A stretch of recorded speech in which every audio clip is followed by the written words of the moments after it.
대표 강선영 의원 나오셔서 질문해 주시기 바랍니다.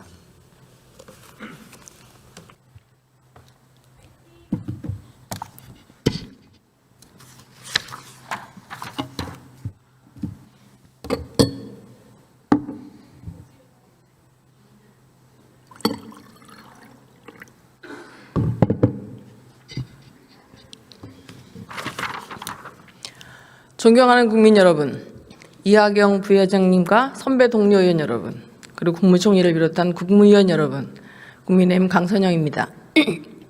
발언에 앞서 오늘 임무수행 중 순직한 육군항공 고 정상근, 장희성 준이의 명복을 빕니다.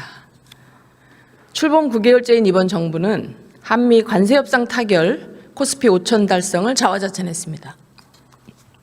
그러나 현실은 국민연금까지 동원했음에도 불구하고 달러 환율은 1,400원대 중반을 넘나들고 있으며 한미 관세협상도 난항을 거듭하고 있습니다. 또한 수도권 집값도 여전히 불안합니다. 더욱 위태로운 것은 안보입니다. 안보가 무너지면 다 무너지는 겁니다. 국가안보의 핵심은 국가가 싸우고자 하는 의지와 싸울 수 있는 능력을 완벽하게 갖추도록 보장하는 것입니다. 싸우고자 하는 의지는 유사시 목숨을 바쳐 싸우겠다는 군인에 대한 예우와 위국 헌신을 실천한 선배 전우에 대한 예우에서 비롯됩니다. 싸울 수 있는 능력은 국방정책을 올바로 수립하고 예산을 뒷받침함으로써 군이 본연의 임무에 매진할 수 있도록 여건을 만들어주는 것입니다. 본 의원은 오늘 국민을 대신해서 현 정부의 국방 현안과 국가안보에 대한 인식에 대해 질의하겠습니다. 총리님 나와주십시오.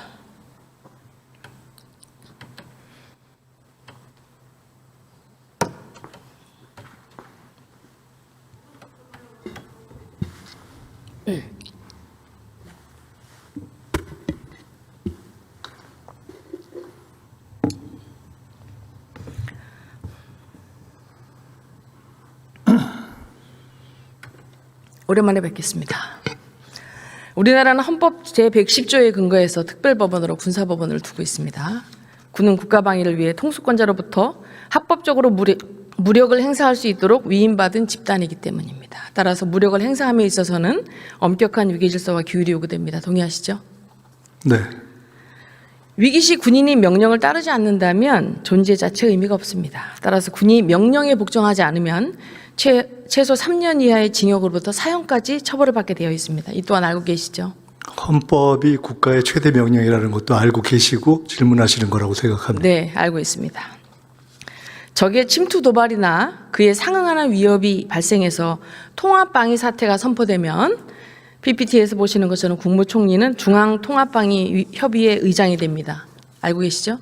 네, 그 적의 침투나 이런 경우에 지난 12.3 개헌 같은 경우는 전혀 포함되지 않기 때문에 그런 경우에 군을 동원하거나 또는 거기에 가담하는 경우는 굉장히 정신 나간 경우라고 생각합니다.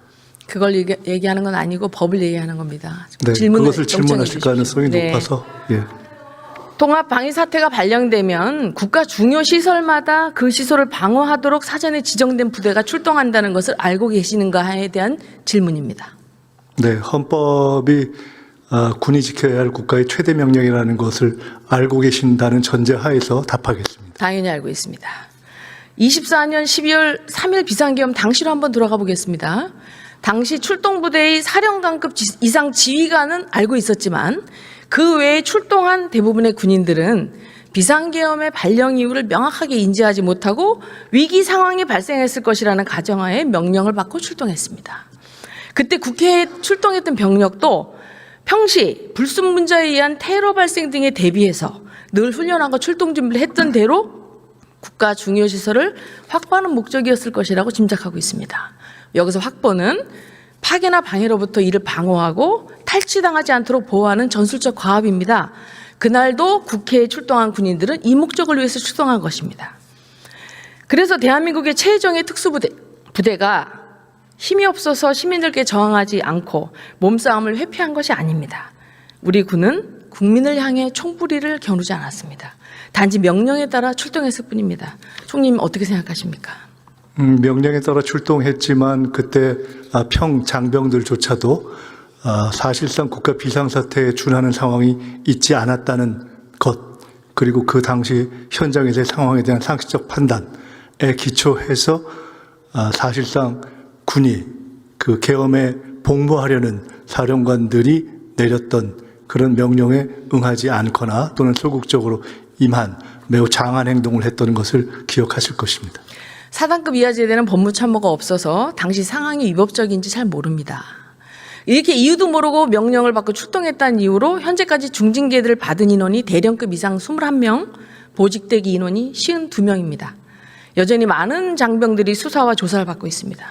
이렇게 실제 정확한 내용도 모르고 명령받은 군인들의 싸우려는 의지를 꺾어서 무엇을 얻으려는 겁니까, 총리님? 그런 질문을 하시기 전에 제가 국방위에서 지금까지 쭉 보아온 의원님께서 한 번이라도 계엄과 내란에 대해서 진지하게 잘못됐다라고 말씀하신 적이 있는지 먼저 확인하고 싶고, 그런 것이 아닌 상태에서 지금 군 문제에 대해서 저런 내용을 모르고 응했다, 그것에 대해서 수사하는 것이 옳으냐라는 질문은 대단히 무의미한 질문이라고 봅니다. 자, 저는 비상계엄에 대해서 옳지 않다고 발언했고요. 내란이라는 것은 아직 사법적 판단하에 있다는 말을 했습니다. 다음 질문하겠습니다. 그럼에도 불구하고 시간이 국관되게 없으니까 계엄을 다음 질문 들어주십시오. 지지하는 언행을 하신 자, 걸로 알고 본 있습니다. 의원은 사전에 계엄을 인지하고 출동 명령을 내렸던 고위 장성급 지휘관을 대변하고자 하지 않습니다. 오직 상관의 명령을 준엄하게 받아들이고 그 명령을 따랐던 순수한 군인들한테 책임을 묻는 게 적절치 않다는 관점입니다. 네, 완벽하게 순수하거나 또는 어떤 상황에서 불가항력적인 경우에 대해서 저희들이 징계하거나 또는 문제 삼고 있지 않습니다. 자, 그렇지만 명령이 하달되면 목숨 걸고 나라를 지키는 마음으로 출동했던 군인들한테 국민에게 총을 겨눴다. 그러면서 지속적으로 TF와 수사와 조사를 해서 군이 지금 싸우는 데 집중하지 못하도록 하고 있습니다. 군인들이 더 이상 자신의 군복을 자랑스럽지 못하게 생각하고 있습니다. 이 부분에 대해서 총리로서 책임감 못 느끼십니까? 그런 상황에 대해서 의회에서 일관되게 문제 제기를 안 하신 데 대한 책임을 못 느끼십니까? 제가 질문하고 있습니다. 제 질문에 답변해 주십시오. 자, 25년 말 기준으로 급식 피복비, 전투 예비 탄약, 무기 획득비 등 국방비 1조 3천억 원이 미지급 사태가 발생했습니다. 25년도 기준 국가예산 673조, 경제력 순위 14위, 군사력 5위인 대한민국이 국방비를 제때 지급하지 못할 정도로 가난합니까, 총리? 잘못됐다고 봅니다. 그죠. 정부는 지난해 2차 추경을 통해 민생회복 소비 쿠폰 12조 1천억 원 현금을 살포하고요. 미래 세대에게 빚을 전가하는 적자국제 21조를 발행했습니다. 당시 기재부는 국고 부족을 알았어요. 그래서 5조 원을 차입하면서 여기에 국방비 1조 3천억 원 포함시키지 않았습니다. 고의입니까, 실수입니까? 지금 말씀하신 것과 국방비 미지급 문제는 전혀 연동되는 사안이 아니라고 보고 연동되는 것입니다. 확인한 바로는. 9일 다 해결되었습니다. 자, 그래. 만약에 이게 대한 고의면 재정적 기술적 문제에 대한 문제를 고의면 이게 고의면 국방력을 약화시키려는 의도일 것이고 실수라면은 국가안보를 소홀히 하는 이 정부를 대변하는 것이라고 생각하는데 그건 어떻게 생각하십니까? 지금 이 정부에 대해서 국가안보를 소홀히 했다라고 말씀하시는 것에 대해서 전혀 동의하기 어렵습니다. 그렇지 않습니까?